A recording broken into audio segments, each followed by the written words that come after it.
You're listening to the Save the Marriage podcast. Your marriage can be saved and strengthened if you have the right information.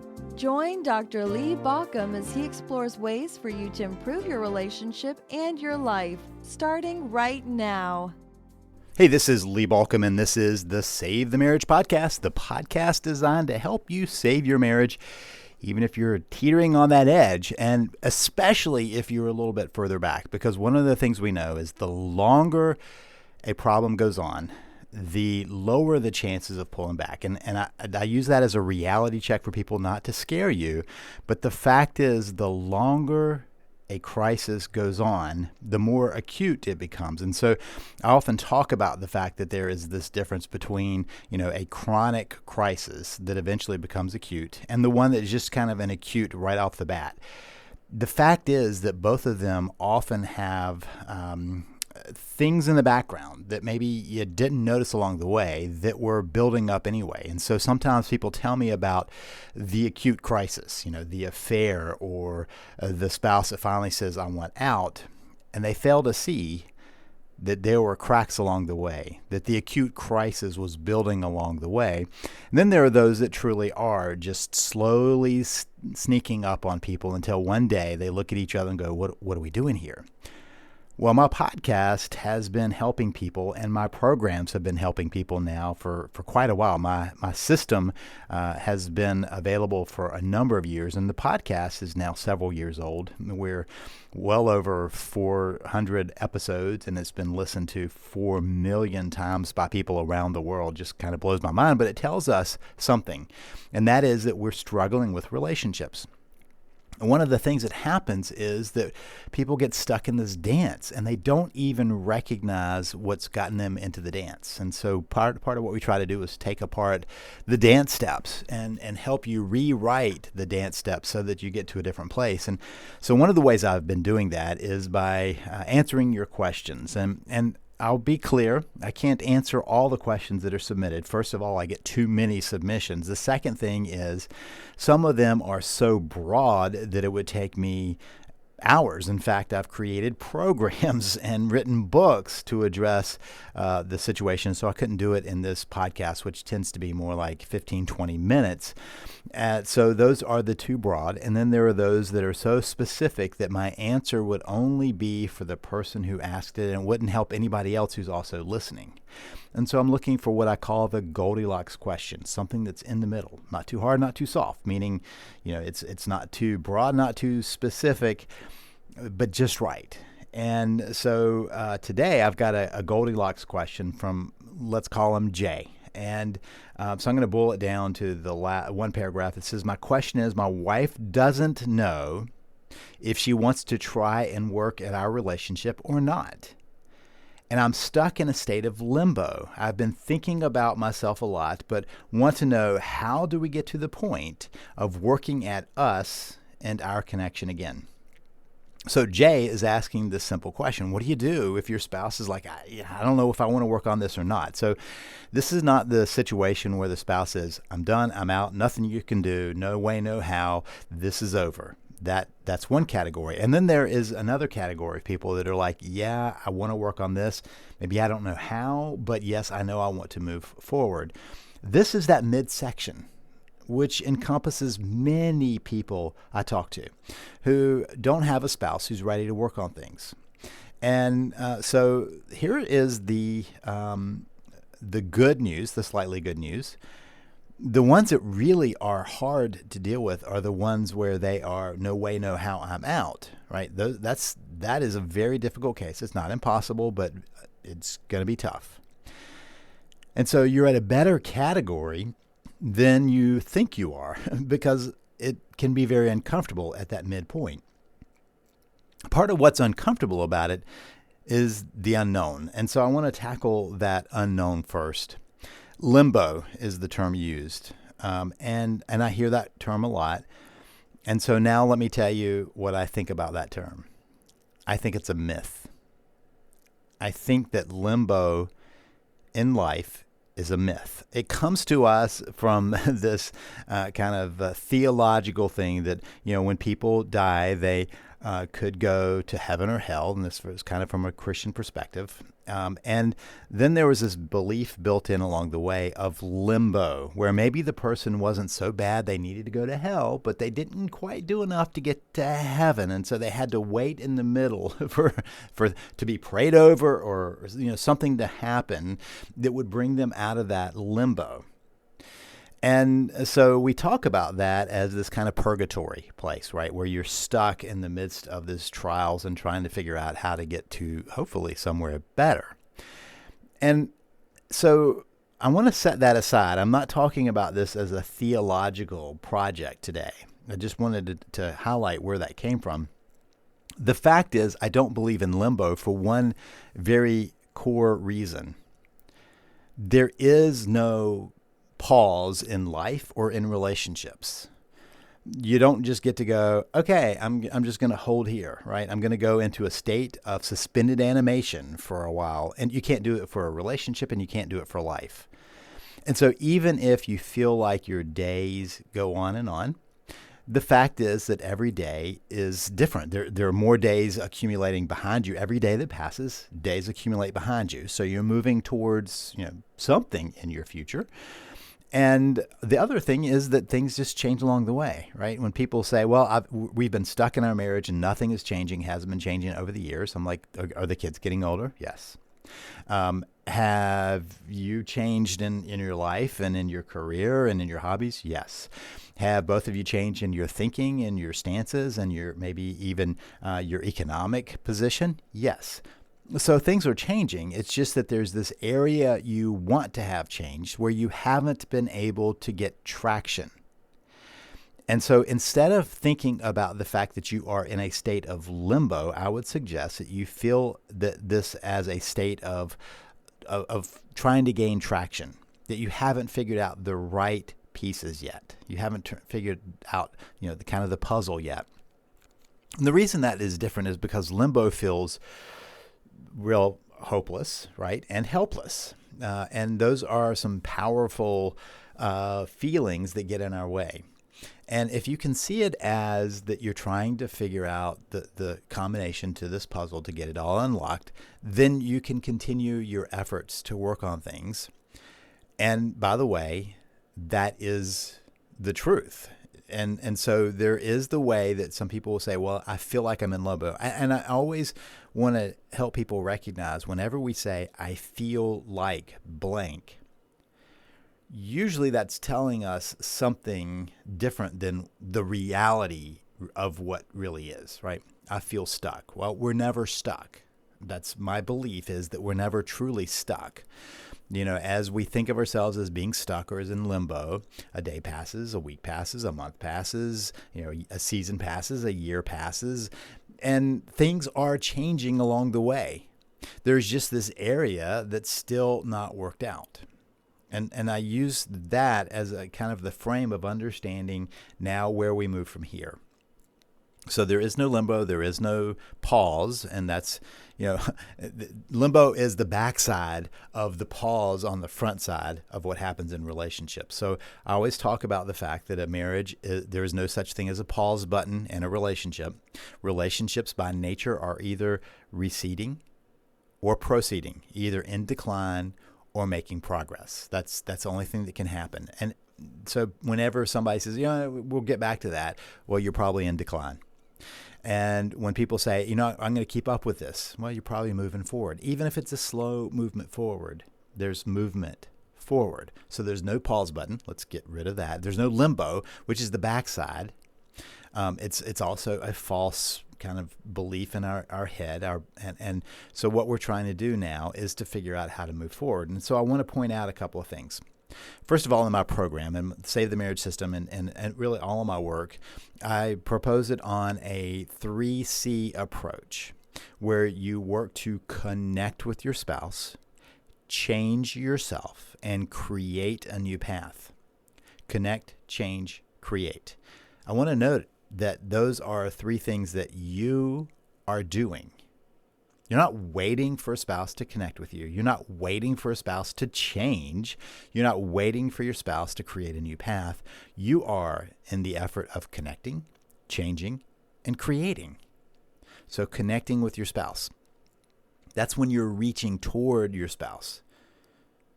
And part of what I want you to note is this ambivalence that your spouse is feeling. Do we work on things or do we not?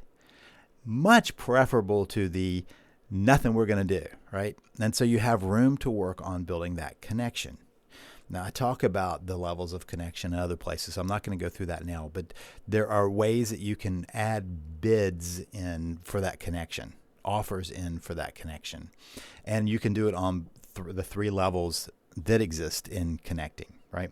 So first of all, connect. That's how you're reaching out in those three different levels. Change. This is where, and you say you've been thinking about yourself a lot. And I hope that instead of just thinking about you, you've been working on you, that you see yourself as a work in progress. Now, this is the one that a lot of times people will say, how dare you tell me that something is wrong with me? I didn't say anything was wrong with you. I do know that we all, every one of us, have places where we stagnate in life.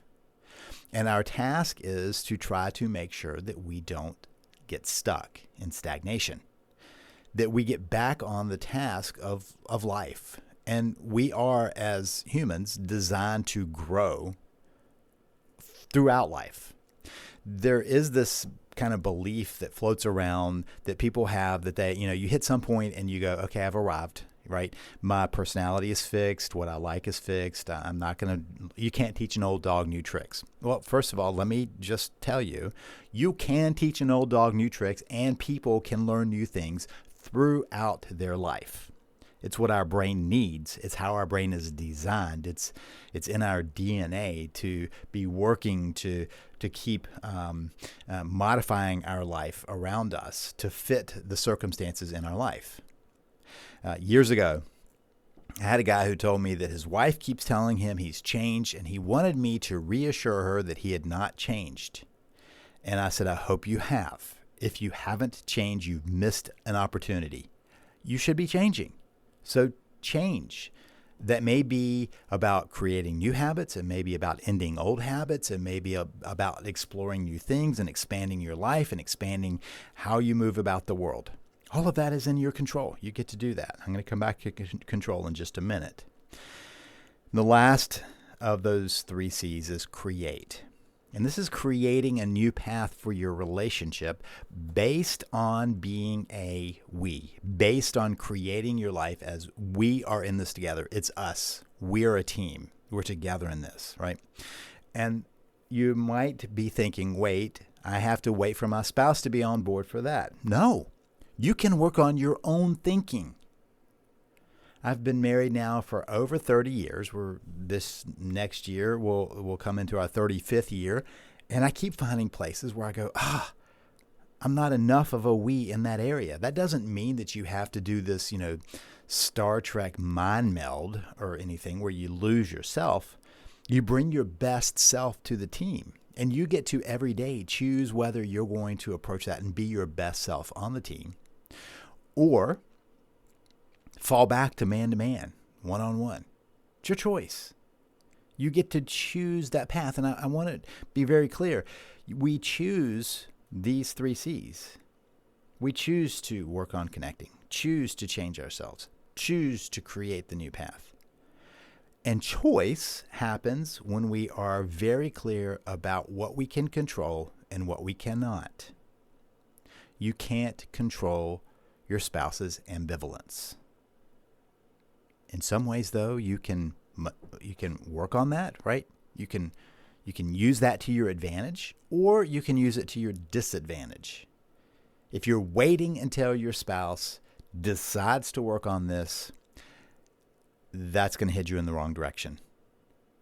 Limbo, without us putting effort into it, is in decline, always. If I've said there is no such thing as limbo, you're going to go in one way or the other. Doing nothing leads to further decline. If we want to be more focused, we can look at what we can control. Those are three A's. So I gave you the three C's of what you need to do to change your relationship, to transform your relationship. And they are to connect, change it yourself, and create a new path. So what do you have to control? What pieces do you have to control? Because if you're looking and going, well, I can't get my spouse to change their mind. Well, you can't control that. I can't figure out how to get my spouse to see things differently. Well, you can't do that. You can't control what other people are thinking or believing or feeling. So don't try. Focus on where you do have some control.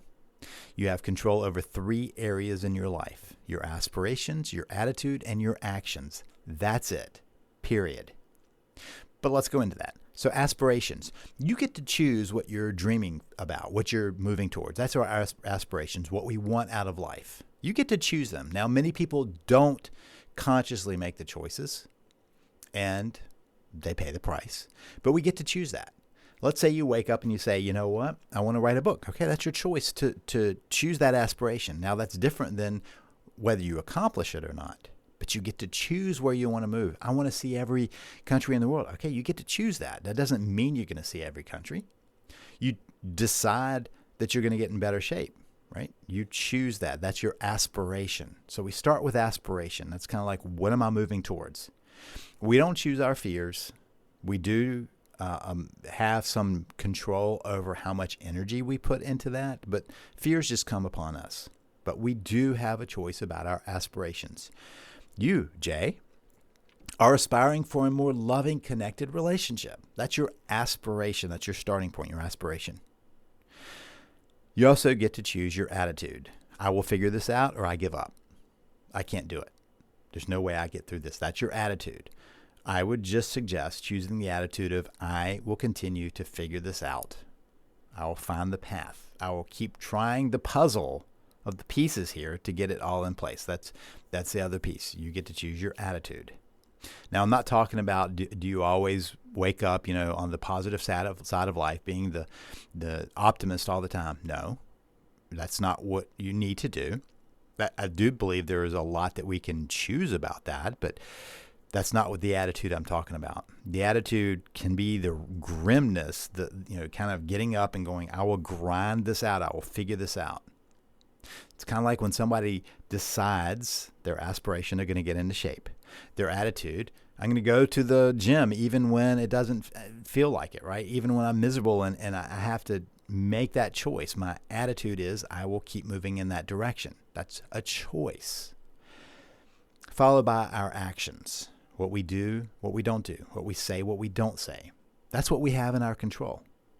And all of 3 of those things can help us begin to put in action, connect, change, create. Those 3 things in our control are what we feed into the 3 C's of saving the relationship. So now you're beginning to build on your plan to get there. So let me be clear that what I'm suggesting is that you shift from stuck to choice. I'm stuck in limbo. Say, I choose to continue working on this. I continue to move forward. I'm going to have a final comment on a word I just used. But you're moving from stuck to a choice. And part of the reason that people do that is because they are clear about their goal or their reason for saving their marriage. Why are you doing that? What is the payoff for this? What are you trying to get out of working on it? That's our goal. You get to choose that. That's in your aspiration, right? That's in your choice. Now, I want to challenge one last piece, and I use the word. You say, how do we get to the point of working at us? Let me suggest that working doesn't sound very appealing. It doesn't sound appealing to people these days, for sure, and I'm not sure it ever did. It's just that sometimes there was this grim reality. You got to do it. But working on a relationship feels particularly loaded. Instead of thinking of it as working on the relationship, working at us, maybe you think of it as becoming us, becoming a stronger relationship, or transforming our relationship there, or focusing on our relationship, or even playing at our relationship, playing at we, right? That's a lot more appealing. If somebody says, time to get back to work, you probably are going to go, ugh. But if there's some joy behind it of let's play together, that's the heart of connecting is playfulness. It shouldn't be duty or work. It should be, let's play at this. That's where we fall in love in the beginning. I didn't work to fall in love. We're doing things, activities, and getting to know each other and playing along. And that's where it happens. And guess what? That's how we rebuild it. So I hope that answers your question, because the first thing I want you to do is get rid of limbo. Don't believe it anymore. And then drop down to what you can control, where you want to place your focus, and how you want to make a shift from stuck to choice. All right? If you need further help, please check out my system. It's the Save the Marriage system. You can find it at savethemarriage.com, savethemarriage.com. Now, when you purchase it, and the only time, I get some questions about this all the time, the only time I give you a free week of my VIP program is then when you purchase the system. It's the only time. In fact, you have to click a link saying, no, I don't want that. I don't sign you up without your knowledge. You have to make that choice, because I want you to make the choice. But it's a free week that gives you a lot of additional help. People are like, hey, you told me that there's something about apology. Yes, it's in VIP. It's a lot of training in VIP, and I give you free access to it at the time you make the purchase. After that, you can still join, but you're going to join at the full rate and say, yes, I really am in on that. The other thing we're still doing right now, while we have the space, is to give you a free Get Started session with one of my coaches. No obligation to it. We just want to make sure you're getting started with that, and you claim that on your download page of the system. So make sure you take advantage of that. Please, those are extra resources that are at no extra cost, nor obligation to you. I just want to make sure you have in your hand what you need to get started, but you got to get started. And the place to get started is savethemarriage.com. All right, this is Lee Balcom wishing you the best as you work to save your marriage. You've been listening to Save the Marriage podcast. For more information and help, please visit us at savethemarriage.com.